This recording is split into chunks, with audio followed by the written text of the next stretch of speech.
All right, everybody, welcome back. It has been a little bit since my last podcast. I was doing really good at keeping on a good schedule, and this last week I just got slammed. So I want to jump back in. All right, today I want to talk about two things in particular. One is a skill that has become a lifelong pursuit for me.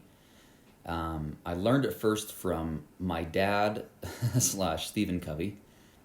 And I'm going to talk about that and the impact that it's made on my life. Number two, I'm going to talk about what I consider the five intelligences. This is something that I didn't actually plan on talking about for a long time, but I think I'll continue to refine it. It's a long-held philosophy. I mean, I've been developing this idea and this philosophy for probably like 4 years now, and it's funny. I hadn't thought about it a long time, and then yesterday I was out to lunch with a friend, and we were talking about managing people and being a good leader and things like that. And he was asking, like, so what have you learned about managing people and dealing with people? And I brought these five intelligences up and my philosophy on it. So we'll talk about those two things today. And with that, we'll just jump right in. So going back, when I was pretty young, this is gonna sound funny, but my dad he was very, very strict about media. For those of you out there that know my dad, you know the way it was when I was growing up. I have seen very few stricter parents than mine growing up.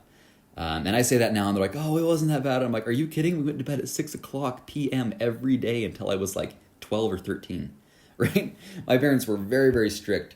We went on raw as a family. I don't know if you guys know, like, the raw vegan style diet. And that was awful. Like, practically destroyed my childhood. I'm joking, mostly.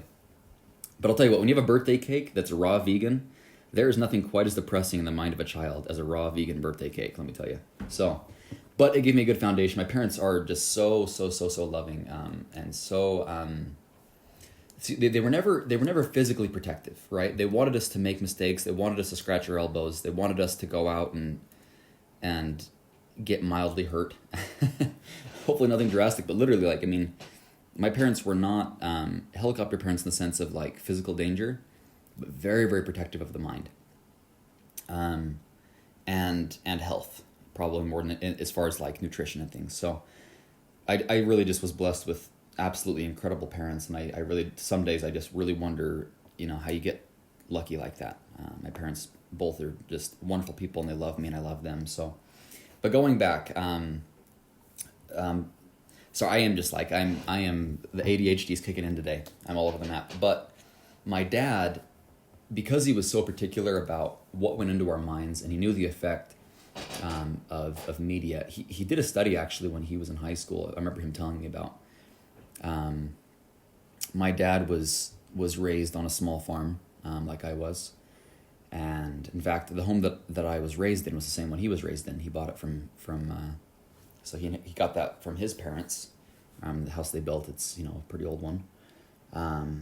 And growing up, he did this study for school on the impact of music. This is really fascinating to me. But what he did is he found out that music is so incredibly impactful on what it does to your biochemistry, how it affects the brain. And the reason and how he tested it, if I remember right, is he would do tests with plants.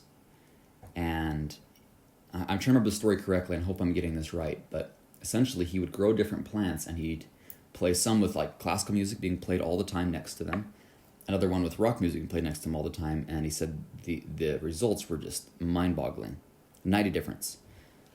And then I've actually read a lot of studies on even, so I was raised milking cows, and if you play classical music with a cow, versus rock music, their milk production will be drastically different, which sounds crazy, but like it's a very real thing.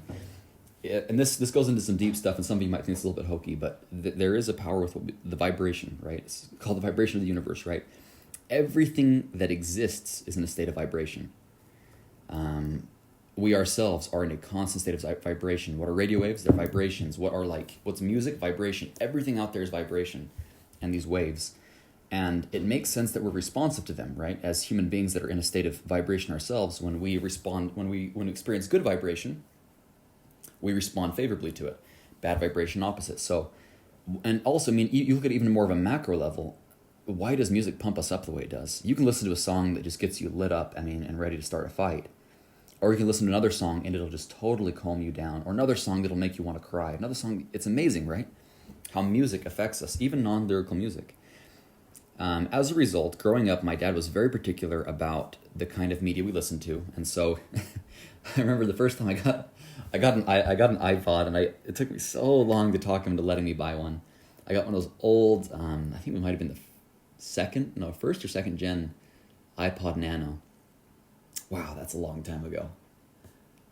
Yeah, those things. It's really funny now because, I mean, I don't remember how much space they held, but it was just off the charts, right? Like a gigabyte, and it was just mind blowing. And so we'd get these iPods, and it was the coolest thing ever for me growing up. My dad, though, he said, "I'll make you a deal. If you get the iPod, I get to choose what goes on it." And I said, "What's that going to be?" And he's like, "Well, I'll choose what goes on it." I was like, "All right, fair enough." So me and my brother both got iPods. We gave it to our dad. Our dad goes and he just went and loaded it up with all of the stuff that he thought was good. Which is why to this day I still love classical music. Which is why to this day I still listen to opera music frequently. Which is why to this day I love Stephen Covey and Think and Grow Rich and Rich Dad Poor Dad and Awaken the Giant Within by Tony Robbins. It's funny, a lot of these books that are some of my favorite books that I recommend actually are the ones that my dad put on my iPod. And so when we're out there milking the cows or mowing the lawn or whatever it was, we were listening either to music or audiobooks. I didn't really appreciate. I actually met Stephen Covey when I was pretty young. He was a friend of the family, and to this day, it's so funny because he's become probably one of my greatest heroes. I mean, and perhaps my ultimate role model, as far as the kind of lifestyle that I want to live.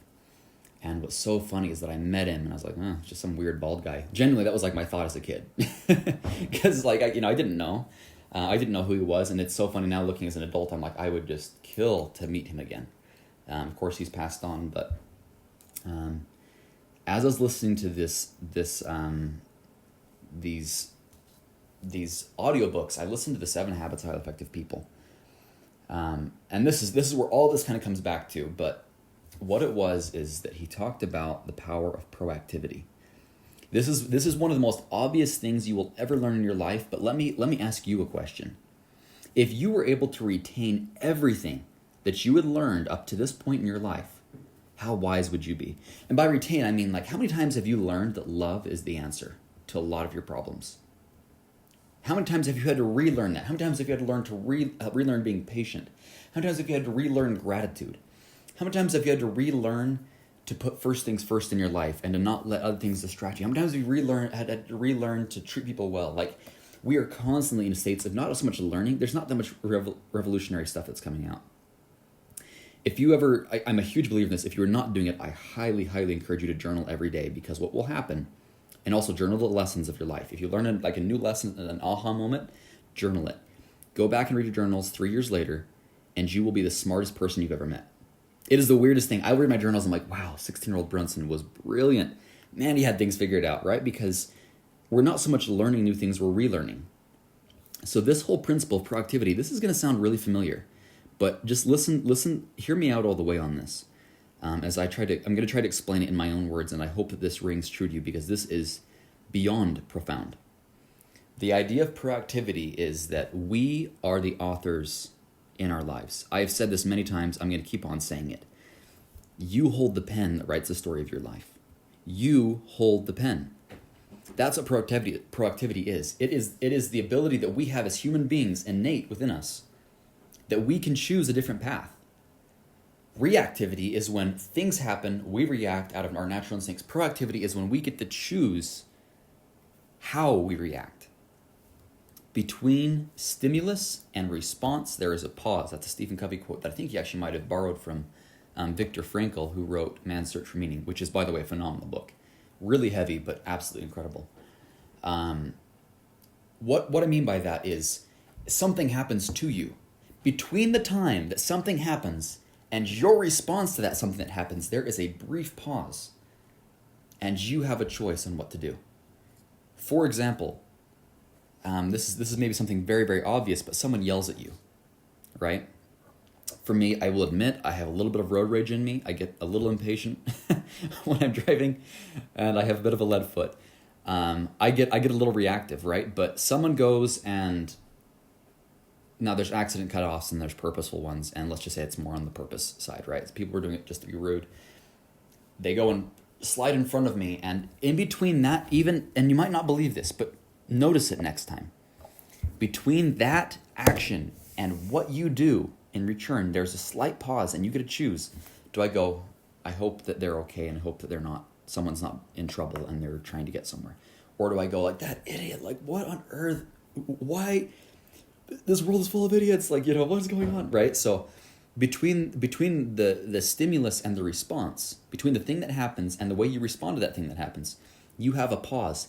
And in that pause is this superhuman power to completely reshape your life, completely change everything that goes on in your life. It is one of the most profound, it's like the most beautiful truth. We already all know this.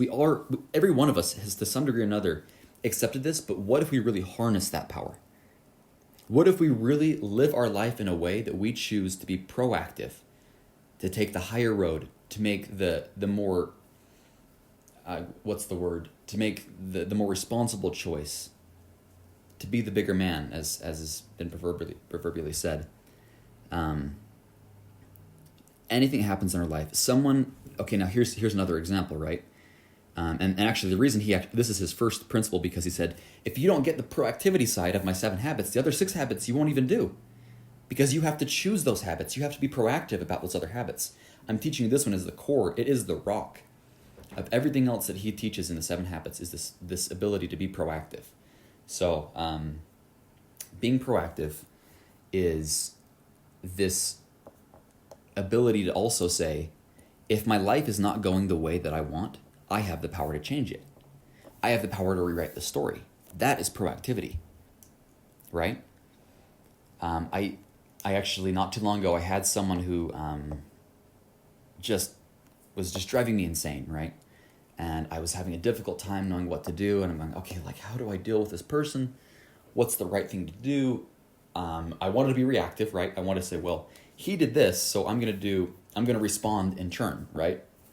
He did something that was offensive to me and was very selfish, so thereby I'm going to be offensive and selfish back, right?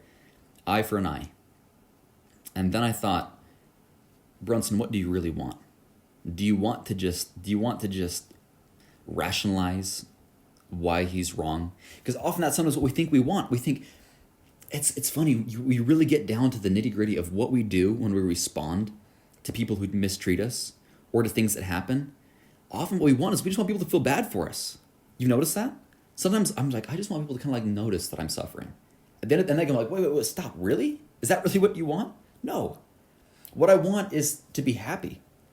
But we get really caught up in funny things as far as we get a little bit caught up in this delusion of what we think we want.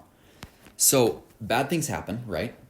Someone does something rude to us, and often we think, well, I just want to be justified. I want to be validated or whatever. And then we have to pause for a moment. And in that pause, from them doing something hurtful, we say, what do you really want? We go, okay, what do I really want? What I really want is for this, ideally, do you want this person to like get their comeuppance, right? Do you want them to receive the same treatment? Or would you rather have that person be your biggest fan? You can change someone who is vile and angry and bitter towards you, in many cases, towards one of your most loyal friends, if you were proactive. Reactive, no, it's just clash, right? But proactive, you change the whole energy, you change the game. And all of a sudden, they respond with anger, you respond with kindness and love and compassion and empathy. And it literally takes the sword out of their hands. They have nothing to fight with. That is proactivity to me. I've seen this happen so many times. I've seen it where I recognize that I'm like I said, I'm a bit of a hothead sometimes, right? And I've recognized many times where I'm on a bad path with somebody, in the sense that I can see us developing tension, and I'm like, okay, is this what I really want? Is being right what I really want? No. What I want is deep, meaningful relationships. I want happiness. I want fulfillment.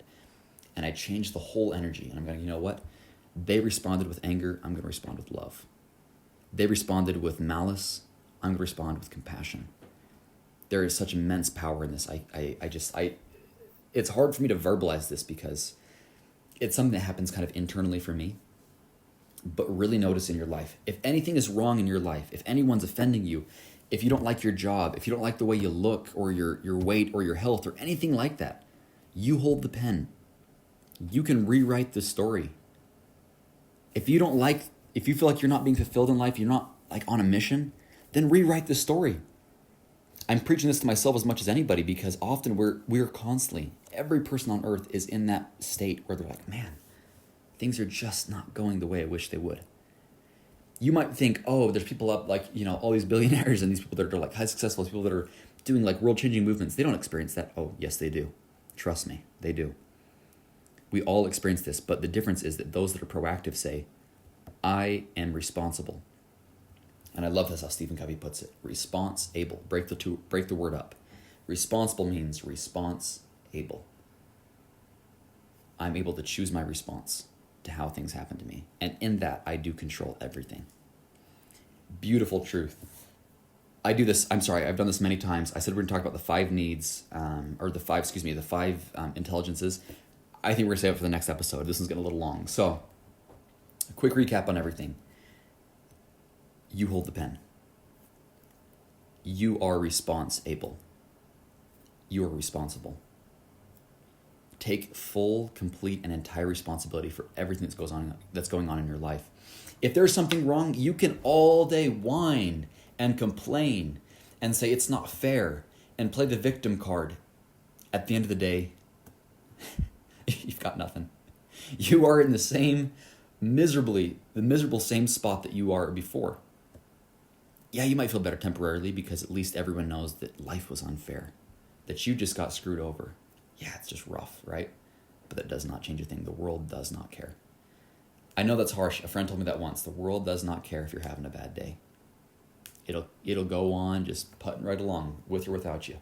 You think you can sit and pout? It's going to just slow down and wait up for you? Not the case. But I'll tell you what you can do. Instead of sitting there playing that game, you can say, I'm going to choose to flow with life. I'm going to choose to optimize life. I'm going to choose to make the very best out of it. And you will find incredible fulfillment and meaning in that. My friends, don't forget the power of proactivity. This has been a life-changing thing for me. This has been something that I've had to learn over and over and over and over again. Anything happens in your life, don't forget that you are responsible for it. You are response-able. With that, I will see you on the next episode.